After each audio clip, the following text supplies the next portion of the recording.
कृपया चैनल को सब्सक्राइब करें। धन्यवाद। एकादशी माता की जय। ग्यारस माता की जय। जय जय श्री प्रभु लक्ष्मी नारायण। मान्यता है कि एकादशी व्रत के दिन एकादशी माता की कथा सुनने से मनुष्य को जन्म जन्मांतर के दुख और कष्टों से मुक्ति मिलती है।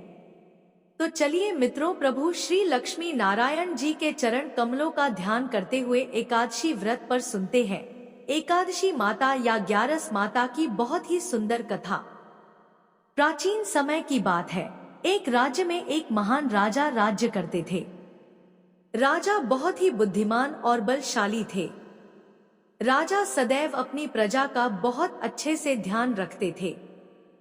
प्रजा भी अपने राजा को बहुत पसंद करती थी। राजा की दो बेटियां थीं। राजा अपनी दोनों बेटियों से बहुत प्रेम करते थे।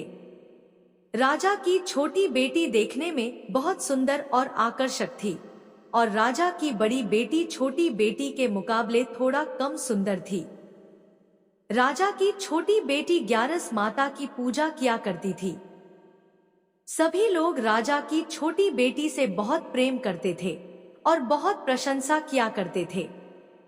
राजा भी अपनी छोटी बेटी को बड़ी बेटी से अधिक प्रेम करता था, जिस कारण राजा की बड़ी बेटी को अपनी छोटी बहन से बहुत नफरत होने लगी थी।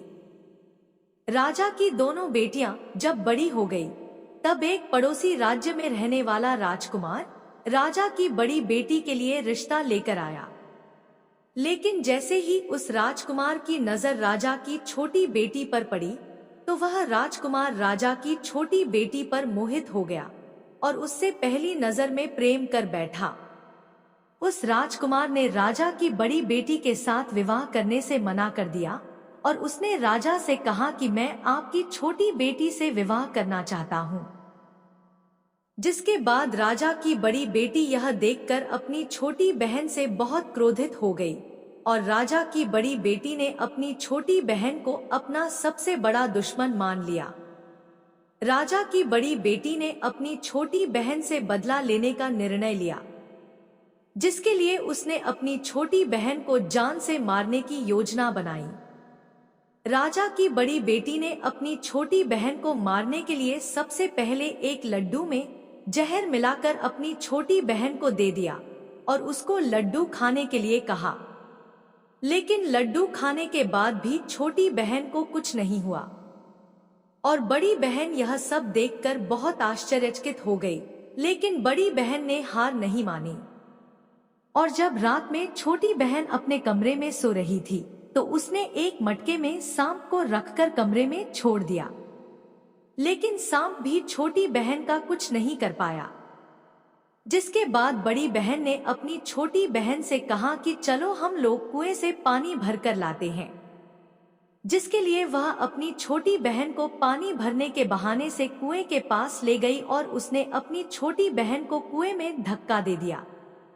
लेकिन छोटी बहन को तब भी कुछ नहीं हुआ, क्योंकि हर बार ग्यारस माता उसकी रक्षा कर रही थी। उधर बड़ी बहन अपने सारे प्रयासों के बाद भी असफल हो रही थी, जिससे वह बहुत क्रोधित होती जा रही थी। फिर उसने अपनी छोटी बहन के पास जाकर उससे खुद ही पूछा कि मेरी प्यारी बहन, तुमको पता है भगवान ने सबकी मृत्यु एक निश्चित समय पर लिखी हुई है, पर बहन क्या तुमको पता है कि तुम्हारी मृत्यु कैसे होगी? क्या यह तुम जानती हो? तब छोटी बहन ने अपनी बड़ी बहन को बताया कि हाँ दीदी, मैं तो जानती हूँ मेरी मृत्यु कैसे होगी। छोटी बहन से यह सुनकर बड़ी बहन मन ही मन बहुत प्रसन्न होने लगी और उसने अपनी छोटी बहन से कहा कि बहन, मुझे तुम अपनी मृत्यु का राज तो बताओ। छोटी बहन के मन में कोई छल पाप नहीं था। उसने अपनी बड़ी बहन से कहा कि दीदी, मेरी मृत्यु, मेरे प्राण तो एक तोते में है। जो तोते के गले में एक हार है, उससे मेरी मृत्यु होगी। जब तक कोई भी व्यक्ति तोते को मारकर वहां हार अपने गले में पहन लेगा, मैं मूर्छित हो जाऊंगी और जैसे ही उस हार को अपने गले से उतारेगा तो मैं वापस से जीवित हो जाऊंगी। अपनी छोटी बहन की मृत्यु का राज जानकर बड़ी बहन बहुत ही खुश हो गई और उसने अपनी छोटी बहन को मारने के लिए उसके पालतू तोते को ढूंढना शुरू कर दिया। छोटी बहन को इस बात का आभास हो गया था कि कोई उसकी जान लेना चाहता है, जिसके लिए वह अपने पिताजी के पास गई और उसने अपने पिताजी से कहा कि पिताजी, मेरी मृत्यु के बाद मुझे जलाइएगा मत, बल्कि आप मुझे अपनी पुरानी वाली हवेली में एक पलंग में लिटाकर छोड़ दीजिएगा। अपनी छोटी लड़की की यह बात सुनकर राजा बहुत आश्चर्यचकित हो गए। राजा ने अपनी छोटी बेटी से पूछा, बेटी तुम यह सब क्या कह रही हो? तब राजा की छोटी बेटी ने कहा, पिताजी, समय किसी के लिए नहीं रुका है, किसे कब क्या हो जाए किसी को कुछ पता नहीं है। और फिर राजा ने अपनी छोटी बेटी से कहा कि तुम ऐसी बातें क्यों कर रही हो? 2-3 दिन में तो तुम्हारा विवाह है। लेकिन छोटी बेटी ने अपने पिताजी को ऐसा करने पर मजबूर कर दिया और उनसे वचन ले लिया। राजा ने भी अपनी छोटी बेटी की बात स्वीकार कर ली और 2-3 दिनों के बाद जब शादी का समय आया तब राजकुमार बारात लेकर राजा के घर पर आया और राजकुमार और राजा की छोटी बेटी का विवाह शुरू हो गया। जैसे ही राजा की छोटी बेटी राजकुमार के साथ फेरे लेना शुरू करती है तो उसकी बड़ी बहन अपनी छोटी बहन के कमरे में जाकर उसके तोते को पकड़ लेती है और उसको जान से मार देती है और तोते की गले में जो था उसको अपने गले में धारण कर लेती है। जैसे ही बड़ी बहन उस हार को अपने गले में धारण करती है तो उधर छोटी बहन 3.5 ही फेरे ले पाती है और वहीं पर बेहोश होकर गिर जाती है। जिसके बाद राजा ने बड़े बड़े हकीमों को बुलवाया और अपनी छोटी बेटी का इलाज करने के लिए कहा। राजा की बात सुनकर वैद्य ने छोटी बेटी को जब जांच किया तो राजा को बताया कि आपकी छोटी बेटी ना तो जीवित है और न ही मरी हुई है। मैं ऐसा पहली बार देख रहा हूँ। राजा ने वैद्य और हकीम को यह बात बाहर बताने से मना कर दिया और उनको कहा कि अगर तुमने यह बात किसी को बाहर बताई तो हम तुम्हें फांसी दे देंगे। राजा ने अपनी छोटी बेटी को पुराने महल में जाकर एक पलंग पर लेटा दिया और वहां पर कुछ सैनिकों को तैनात कर दिया और वापस अपने महल पर आ गया। राजा की बड़ी बेटी अपने पिताजी के पास आई और कहने लगी कि पिताजी, अगर यह शादी संपन्न नहीं हुई तो आपकी इज्जत का क्या होगा? आप कहें तो मैं आपकी इज्जत बचाने के लिए राजकुमार से शादी करने के लिए तैयार हूँ। जिसके बाद राजा ने अपनी बड़ी बेटी की बात मान ली और राजा ने बड़ी बेटी को छोटी बेटी के कपड़े पहनाकर मंडप पर भेज दिया। लेकिन राजकुमार यह जान गया कि यह राजा की छोटी बेटी नहीं है बल्कि यह राजा की बड़ी बेटी है। लेकिन जब राजकुमार ने शादी करने से मना किया तो सभी लोगों ने राजकुमार को विवश करके राजा की बड़ी बेटी से बचे हुए फेरों को संपन्न करा दिया और विवाह करवा दिया। जिसके बाद राजकुमार राजा की बड़ी बेटी को अपने महल ले गया। राजकुमार राजा की बड़ी बेटी से ना तो बात करता था, ना ही उसको पसंद करता था और न ही उसके आसपास भटकता था। अब राजकुमार ने यह फैसला लिया था कि वह अपनी प्रेमिका को ढूंढ कर रहेगा और यह जानकर रहेगा कि उसके साथ हुआ क्या है। एक दिन राजकुमार अपने घोड़े पर सवार होकर राजा के पुराने महल के पास पहुंच गया, जहां पर उसने कुछ सैनिकों को देखा। महल के पास पहुंचकर राजकुमार ने जब महल को ध्यान से देखा तो वह समझ गया कि यह तो हमारे ससुर जी का ही महल है। तब राजकुमार ने सैनिकों से पूछा, तुम लोग यहाँ क्या कर रहे हो और इस महल के अंदर उस पलंग में कौन लेटा हुआ है? जिसके बाद सैनिकों ने बताया कि यहाँ पर राजा की छोटी बेटी बहुत समय से सोई हुई है। यह सब सुनकर राजकुमार बहुत प्रसन्न हो गया और वह तुरंत अपनी प्रेमिका के पास पहुंच गया और उसकी सेवा करने लगा। जैसे ही रात हुई तो राजा की छोटी बेटी उठकर खड़ी हो गई। राजकुमार यह देखकर बहुत खुश हो गया। उसने अपनी प्रेमिका से पूछा कि तुम यहाँ क्या कर रही हो? तुम मेरे साथ मेरे घर चलो। राजा की छोटी बेटी ने राजकुमार को सारी बातें बता दी कि मेरी जान एक तोते में बसी थी और मैंने यह बात सिर्फ अपनी बड़ी बहन को बताई थी और मुझे पता है कि उसने ही मुझे मारने का प्रयास किया है। उसके पास एक हार है जिसको वह सुबह पहन लेती है और रात को उतार देती है। जब तक वह हार को पहनकर रहती है तब तक मैं मूर्छित रहती हूँ, और जैसे ही वह इस हार को उतार देती है तो मैं जीवित हो जाती हूँ। वो कहती है जब तक मेरी बड़ी बहन के पास वह हार है तब तक मैं ऐसे ही जीवित और मूर्छित होती रहूंगी। अगर मेरी बड़ी बहन के पास जो हार है वह मेरे हाथ में लग जाए तो मैं हमेशा के लिए जीवित हो जाऊंगी। राजकुमार ने यह बात सुनकर राजा की छोटी बेटी के पास रहने का निर्णय ले लिया और उसने अपने बचे हुए सारे फेरे उस पलंग में लेटी राजा की छोटी बेटी के साथ ले लिए और अपना विवाह पूर्ण कर लिया और वहीं पर ही रहने लगा। देखते ही देखते कुछ समय में राजा की छोटी बेटी और राजकुमार की पत्नी पेट से हो गई। एक दिन राजकुमार को किसी काम से बाहर जाना पड़ा। तब छोटी बहन के पेट में बहुत तेज दर्द होने लगा। उसने ग्यारस माता का आवाहन किया, जिसके बाद वहां पर ग्यारस माता प्रकट हुई और उन्होंने अपने भक्त के दर्द को दूर किया और उसे एक पुत्र की प्राप्ति करवाई। उसी समय वहां पर अचानक से राजकुमार भी आ गया। राजकुमार ने ग्यारस माता को देखा तो वह आश्चर्यचकित हो गया और उसने तुरंत माता को प्रणाम किया और ग्यारस माता ने राजकुमार से कहा कि जब तुम्हारा पुत्र 5 वर्ष का हो जाए तो तुम अपनी पत्नी का हार लाकर इसके गले में डाल देना। और देखते ही देखते राजकुमार और राजा की छोटी बेटी का पुत्र 5 वर्ष का हो जाता है। तो राजकुमार अपने बेटे से कहता है कि बेटा, मैं कुछ काम से बाहर जा रहा हूँ, तुम अपनी माता का ध्यान रखना, और वहां से चला जाता है। राजा को बाहर निकलता देख बड़ी बहन के सैनिक देख लेते हैं और बड़ी बहन को जाकर सारी बातें बता देते हैं, जिसके बाद बड़ी बहन अपनी छोटी बहन के पुत्र को वहां से उठवा लेती है और उसको मरवा देती है और छोटी बेटी के पुत्र के 2 टुकड़े करवा देती है। पहला टुकड़ा चक्की के पास छुपा देती है और दूसरा टुकड़ा अपनी पलंग के नीचे रख लेती है। अब ग्यारस माता भिखारी का रूप लेकर उसकी बड़ी बहन के दरवाजे पर आती है और बड़ी बहन के पास चली जाती है, जिसके बाद वहां पर भिक्षा मांगने लगती है। बड़ी बहन अपने नौकरों से कहती है कि जाकर भिक्षा दे दो, लेकिन जैसे ही नौकर ग्यारस माता को भिक्षा देने के लिए आते हैं तो माता उन्हें मना कर देती है और कहती है कि मैं तुम्हारी महारानी से ही भिक्षा लूंगी। जिसके बाद बड़ी बहन स्वयं ही भिक्षा देने के लिए माता के पास आती है।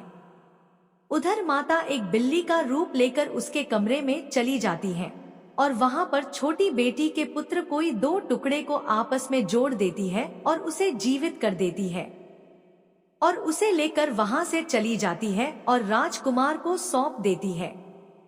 राजकुमार अपने बेटे को लेकर अपनी बड़ी पत्नी के पास जाता है और उसे कहता है कि तुम इसका ध्यान रखना, अगर तुम इस बच्चे का अच्छे से ध्यान रखोगे तो मैं तुमसे बात करूंगा। इसी प्रकार एक दिन राजकुमार अपने बच्चे से कहता है कि तुम माता से उनके गले का हार मांग लो। जिसके बाद राजकुमार का लड़का अपनी मम्मी के पास जाता है और कहता है कि माता, मुझे तुम्हारा हार चाहिए जो तुमने गले में पहन रखा है। यह सुनकर पहले तो बड़ी बहन बहुत क्रोधित होती है, पर उसको यह याद आता है कि राजकुमार ने कहा था कि अगर मैं इस बच्चे का ध्यान अच्छे से रखूंगी तो वह मुझसे बात करेंगे, जिसके कारण वह हार को उस बच्चे को दे देती है। वह बच्चा तुरंत ही उस हार को ले जाकर अपने पिताजी को दे देता है और तभी राजकुमार अपने बेटे को लेकर वहां से जाने लगता है और अपनी पत्नी से कहता है कि तुम हमारे लिए खाना बनाकर रखना, मैं शाम को आकर तुम्हारे साथ खाऊंगा। और वह अपने बेटे को लेकर वहां से चला जाता है। जिसके बाद वह राजा के पास जाता है और उनको सारी बातें बता देता है। राजा अपनी बड़ी बेटी की यह कटु कर्म सुनकर बहुत क्रोधित होते हैं और उसे सजा सुनाता है और अपनी परवरिश पर ही दोष देने लगते हैं और राजकुमार को अपनी छोटी बेटी के साथ रहने के लिए आदेश देते हैं। यह थी ग्यारस माता की पहली कथा। तो प्रेम से बोलिए एकादशी माता की जय, ग्यारस माता की जय। अब चलिए सुनते हैं एकादशी माता की एक अन्य कथा। गालव मुनि का भद्रशील नामक एक पुत्र था। भद्रशील ने बाल्यावस्था से ही एकादशी माता का व्रत और पूजा अर्चना आरंभ कर दिया था। वो सच्ची श्रद्धा और निष्ठा भाव से पूरे दिन एकदशी का व्रत करता और कथा सुनता। शाम के समय ब्राह्मणों को भोजन करवाया करता तथा पूरी रात्रि श्रीमन नारायण नारायण हरि हरि का जाप करता। अगले दिन यानी कि द्वादशी को एकादशी व्रत का पारण करके ही भोजन ग्रहण किया करता था। गालव मुनि ने अपने पुत्र को इतना कठिन पूजा पाठ करने से कभी नहीं रोका, लेकिन एक दिन बाल्यावस्था में ही पूरे दिन उपवास करने के कारण उनका स्वास्थ्य बिगड़ने लगा और वो बेहोश होकर भूमि पर गिर पड़े। गालव मुनि को इस बात का पता चला तो वो तुरंत ही अपने पुत्र से मिलने पहुंचे। अपने पुत्र की ऐसा दशा देखकर मुनि को बहुत ही पीड़ा और दुख हो रहा था।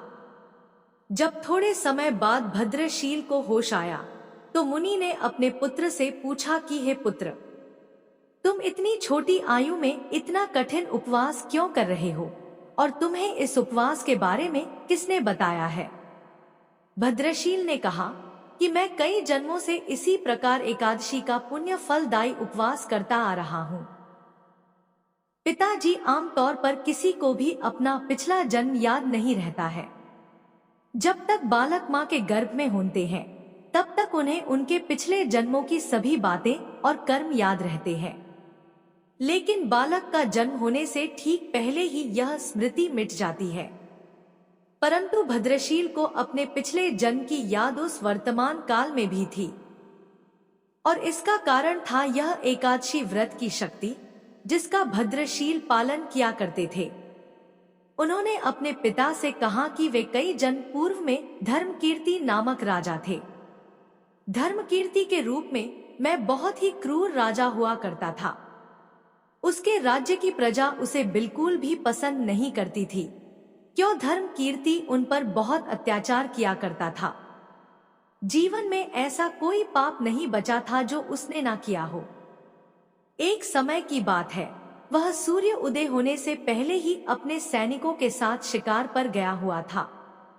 वहां पर उसने जंगल में एक अत्यंत ही सुंदर और आकर्षक हिरण को देखा।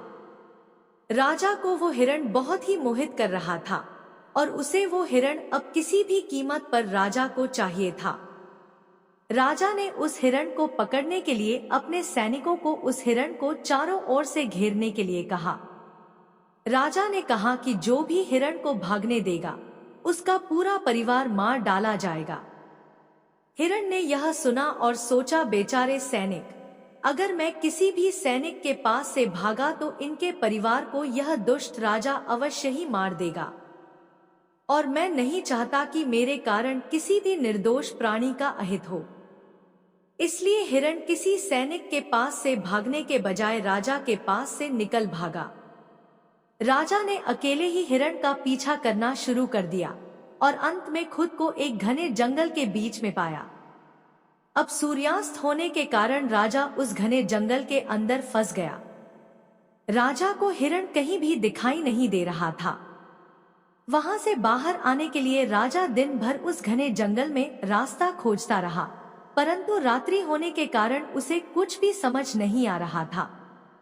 इसलिए राजा ने एक पेड़ के नीचे ही रात बिताने की योजना बनाई। उसने पूरे दिन में कुछ भी नहीं खाया था और उसे चारों ओर से खतरनाक जानवरों के गुर्राने की आवाज सुनाई दे रही थी, इसलिए वह सो नहीं पा रहा था। राजा को अब अपने जीवन पर संकट दिखाई दे रहा था। डर के कारण राजा ने श्री हरि विष्णु से प्रार्थना करना शुरू कर दिया और रात भर श्रीमन नारायण हरि का जाप करता रहा। उसके दुष्ट कर्मों के कारण सुबह होते ही उसकी मृत्यु हो गई। यमदूत आए और उसे यमराज के पास ले गए। जब यमराज ने पूछा, तुम लोग इन्हें यहाँ क्यों लाए हो? इनका स्थान वैकुंठ में भगवान महाविष्णु के परम धाम में है। तब यमदूतों ने कहा, लेकिन महाराज, यह तो महापापी है। इसने जीवन भर अनेकों पाप किए हैं। इसे तो कठोर से कठोर दंड मिलना चाहिए। यह सब सुनकर यमराज बोले, नहीं, इसके जो भी पाप कर्म थे वह सब चले गए हैं। ये अब पवित्र हैं, क्योंकि जिस दिन उनकी मृत्यु हुई वह एकादशी की परम फलदायी तिथि थी। राजा ने उस दिन शिकार पर आने के कारण कुछ भी नहीं खाया था और रात्रि में जंगल में भटकने के कारण भी इनका उपवास ही रहा। इस प्रकार से राजा ने दिन भर उपवास किया और रात में जागते हुए श्री हरि का स्मरण किया। इस पुण्य कर्म से उनके सारे पाप दूर हो गए और वे पवित्र हो गए। यमराज ने स्वयं एक स्वर्ण रथ बुलवाया और राजा को वैकुंठ भेज दिया। जब लोगों को इस बारे में पृथ्वी लोक में पता चला तो वे सभी एकादशी व्रत का पालन करने के लिए और अधिक सुखपूर्वक जीवन जीने लगे। हे एकादशी माता, जैसे आपने राजा पर कृपा की, हम सभी भक्तों पर भी अपनी कृपा यूं ही बनाए रखना। तो बोलिए ग्यारस माता की जय हो, एकादशी माता की जय हो। श्रीमन नारायण नारायण हरि हरि, श्रीमन नारायण नारायण हरि हरि।